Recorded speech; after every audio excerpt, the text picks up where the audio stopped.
It's good to be here in Eagle Harbor on this day. I've gotten a few invites during this holiday weekend, but this is very special to me, and it's always a privilege to just stand up and make some remarks on one of the greatest individuals that ever walked the face of the earth. I want to say, and I see a couple of young people here today, that we should never take Dr. Martin Luther King for granted. Unlike some of the historical figures like Christopher Columbus or Abraham Lincoln or George Washington, those people are just figments of our imagination. Dr. King lived during our generation, and certainly young people, while you were not alive when he was actually killed, you have parents, you have neighbors, you have relatives who can tell you something about Dr. King. Many of you, again, are from the South. Some of you perhaps saw Dr. King speak. Some of you knew people who Dr. King stayed with when he was at the various places. I visited Alabama a few years ago, and I had a dinner with a lady who told me so many things about Dr. King, because whenever he visited Birmingham, he always stayed with her. And he never stayed at hotels because his life was in jeopardy, and he had to depend on a few people, trusted people, and she was one of them. So unlike these figures from the 17th and 18th century and the 19th, and even the Harriet Tubmans and the Frederick Douglass, those people are long gone, and there are no people alive who remember them. But Dr. King, at least for our generation, is someone that's in our mind. We have his speeches, we have his sermons, we have a lot of things captured on DVD, and so you can play those kind of things, and that makes him so much different. But it was a remarkable a man. And I say again to the young people, never take his life and his legacy lightly. As a youngster, and you heard the mayor mention that I grew up in Washington, D.C., and that's it probably caused me just to be a happy-go-lucky kid when I was 20 years old. I was 20 years old, and I was working at the Safeway on 6th and 8th Street Northeast. It was a big Safeway over there, right on 8th Street. And on the day that Dr. King was killed, word leaked out to everyone that he had just been assassinated standing on the Lorraine Hotel in Memphis, Tennessee. And the management of the Safeway heard about it, and they decided they were going to close early because people were gathering on 8th Street, and they were in a very ugly mood at that time. And so we closed around 2 or 3 o'clock that day, or whatever early it was, and instead of me going home to Northwest Washington, I decided to hang around 8th Street and just see what was going on. And the looting, the people were just running wild. They were burning their establishments, they were looting, and I heard a couple of people ask the people, why are you all doing this? And they basically were saying, why did they kill that man? And so even though as a youngster, 20 years old, and I grew up in an environment where there was no in-your-face discrimination in D.C. Again, the public school system pretty much was predominantly black. We had a few white kids at Roosevelt, and I had a loving church that nurtured me. I had a wonderful family that took care of me. I didn't really recognize in-your-face discrimination that was taking place in places like Alabama, and Selma, and Montgomery, and so forth. And other than seeing Dr. King on television, I just didn't have the maturity and the sophistication to understand what was going on in America. I was making money. I had a good job at the Safeway. I was a student at Howard University, and I just didn't have any cares. And so that incident remained so vivid in my life.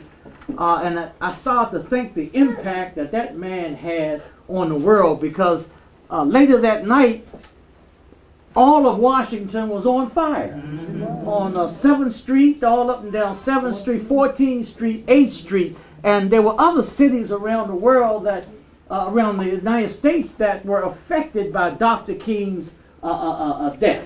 So he was such a powerful figure. And from that day forward, I began to think about his impact and the things that he had been doing and how it affected us today. And let me stop by just giving you a little background about Dr. King. As you all know, he was born in Atlanta, Georgia, and he was at the Morehouse College at 15 years old. His major was sociology. That's interesting. Maybe he was into social policies, even then. But he came from a wonderful family. His father and his grandfather were both preachers. And he graduated from Morehouse at only 19 years old, and then he went to Crozier Theological Seminary, which was at the time in Chester, Pennsylvania. And then after he got his degree in theology, he then went to Boston University, where he worked on his PhD and so forth. And either because of his family upbringing, I guess that has something to do with it, together with some of the great theologians who he met there at Crozier and Boston University, he began to think about justice and injustice. And there was a couple, one was Reinhard Niebuhr, who obviously Dr. Brown, who influenced him, was a teacher and scholar in theology at Crozier, but also there was a black scholar by the name of Howard Thurman, who was at the time a teacher associated with the Boston University. And he just influenced Dr. King in his global vision, where he understood that injustice anywhere is injustice everywhere.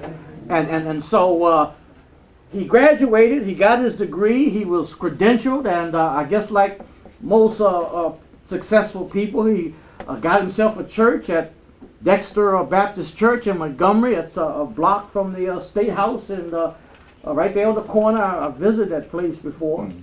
And he was a pastor, and I guess he thought he was going to have a quiet, middle-class life where he would be a successful preacher, well-credentialed. Remember, in the 1960s, 50s and 60s, remember, you could have all the education you wanted, but there were no opportunities for PhD students at predominantly white places. So the only thing a highly credentialed man could do was either teach at a black college or he could be a preacher, that they insisted. So he got a job at Dexter Baptist Church right there at the Montgomery, at the corner where the State House, Montgomery State House, the capital of Alabama is. And one thing led to another. We had the Rosa Parks situation with the buses, and he became a leader. He was thrusted into that situation, and it tells you that you may have one plan to do something, but God has something else for you in mind.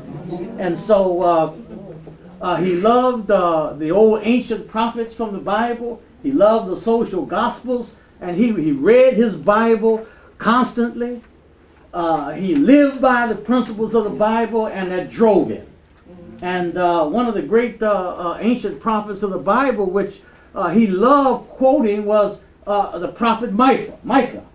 And you all know the language of Micah. What does the Lord require of us?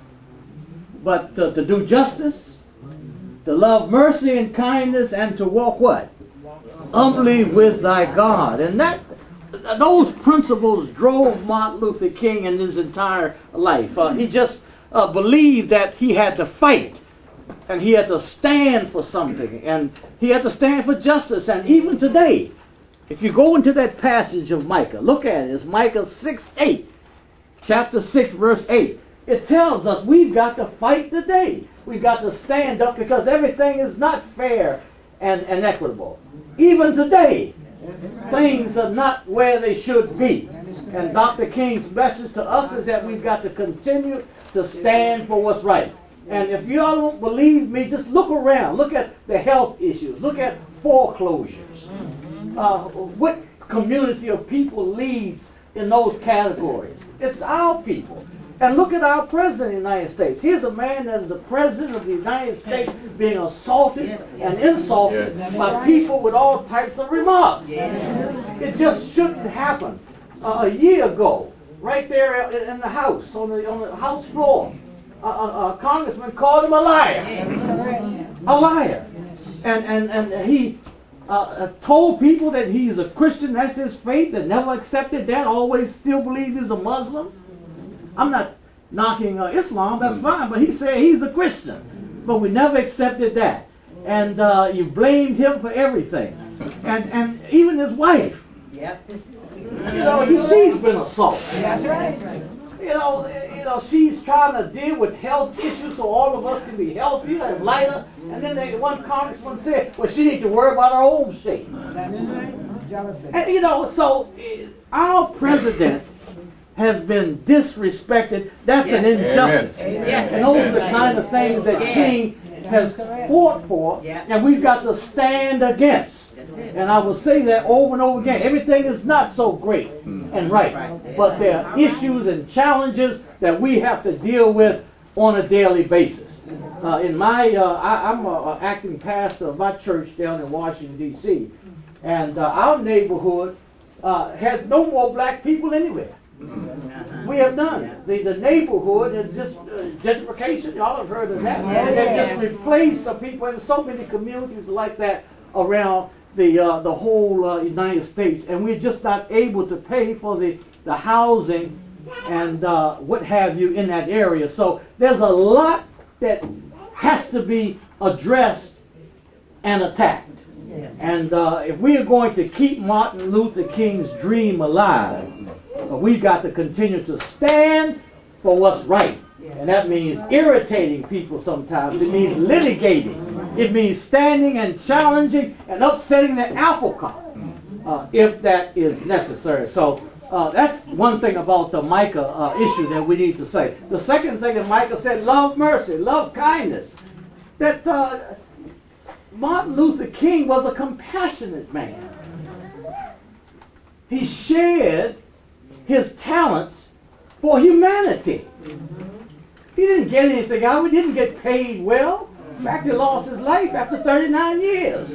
But the man was kind, and he was compassionate, and he had love, and he was about nonviolence and everybody getting together. That's what Dr. King was about. And then finally, Micah told us that we need to walk humbly with our God. He was a humble man. A man that was not after a lot of attention. Oh, he had gifts. He was a wonderful speaker. But you know something about Dr. King?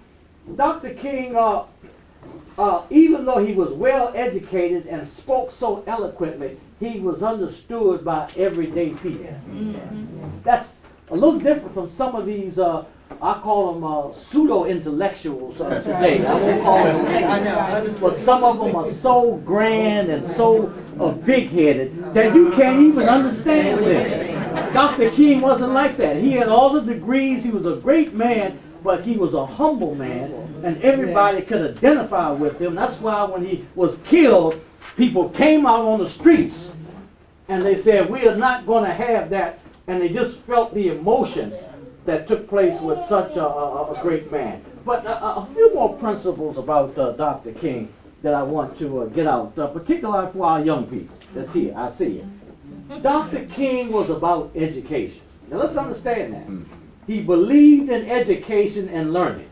And I've always told young people whenever I see them that education is not some sentence to be served, but it's an opportunity to learn. You just keep that in mind, young people, that don't fight it. Get in your head what you can. Keep learning, keep studying, keep growing.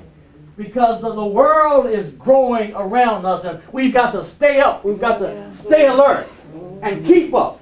And all this cyberspace and all this technology is moving so fast, young people, that you've got to keep up with it and make sure that you don't fall behind. And that goes for all of us here. You know, things are moving so fast on my court. And I could have just said, well, I'm not going to deal with it, but we have a paperless court now. Yes. We don't have any files anymore. That everything is electronic. We don't even see lawyers anymore because they file stuff right from their office electronically, and I keep getting hits every minute. Boom, boom, boom. And you got to read things online. And that's what's going on in the world. Everything's changed. I tried a guy who was in the California State Prison in California, and instead of bringing him here, we had him on a video, and we tried him and was piped right into my office, my chambers, my courtroom. And that's what's going on right now. That everything is just moving so fast. So young people, Martin Luther King's message was that we've got to sift through the information and make sure that we recognize the difference between what's real and what's unreal, and what's true and what's false. And as I tell defendants, the difference between a defense and what's nonsense. I tell them that all the time. Yeah. So that's the first point that I want to make sure that you remember. Education is so important, and you've got to keep learning for the rest of your life. The second thing that Dr. King stands for, in my opinion, is his global perspective. His global perspective. Everybody is inclusive. He was dealing with things in Africa. He was dealing in the war in Vietnam. He believed that injustice anywhere is a problem everywhere. That's what he believed. And it just wasn't black folk. He wanted white folks to get involved. They were also being hurt. And it was injustice against them. So he was a global man with a wide perspective.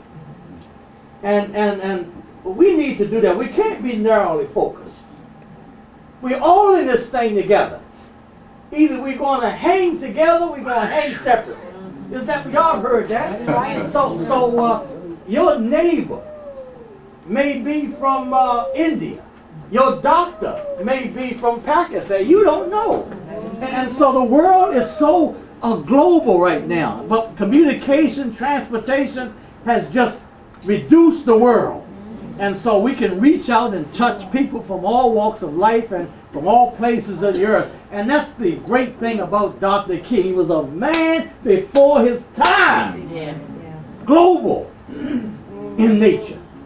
And then finally, Dr. King was a man of responsibility. Now this is important. I want to say that you don't see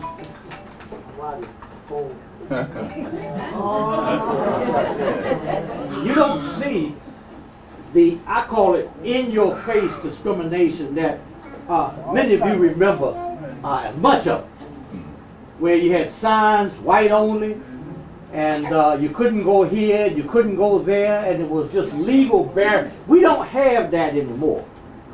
There's some aspects of it, but we don't have that in your face anymore. The discrimination is a little more complex today, a little more subtle, and so we don't have to be so much into getting new legislation for civil rights. We've got legislation on the books now. We've got some policies. We've got some laws. We've got judges all over sitting. We've got the wonderful people in education. We've got people who are high up in the legislature right now. We've got people because of the fight and struggle of Martin Luther King and that group of people. We have jobs. We're in nice positions. So we're not talking about civil rights so much anymore. We're talking about civil responsibility. Yeah. What do I mean by that? I mean that people who have gotten these jobs, people who are in positions of responsibility, people who are sitting on a bench like me, when you're making your rulings, you have to be responsible. That's right. If you're going to be a state senator or a state legislature, you got to be responsible. And we've seen examples of people who have not been responsible. I'm not going to call no names. I'm going out of our community. I go downtown in D.C. and talk about Harry Thomas. Right. You know, that's not Martin Luther King had in mind when he was talking about civil rights. Civil rights movement was never designed to replace white thugs with black thugs. It was never designed for that. But we have to be responsible and do what we're supposed to do and make sure that the allocation of resources are fair, that people get a fair shot. You know, on my job, I've been sitting down for 17 years. And I try to listen very carefully and patiently for people. These are important cases that people are bringing to me. And I don't run roughshod over people. You listen. And when people tell me, well, I didn't win the suit, but I believe that the judge gave me a fair hearing. That's all we can do. Right. And that's what justice is all about. That's what being responsible is about. And those of us who have benefited from the struggles of Martin Luther King, and we've accomplished something, we're in positions of leadership on our job, we're supervisors, or whatever, we have to be responsible. We've got to open doors and let our young people in. We've got to do what we can. And that's what Martin Luther King was all about. He was a responsible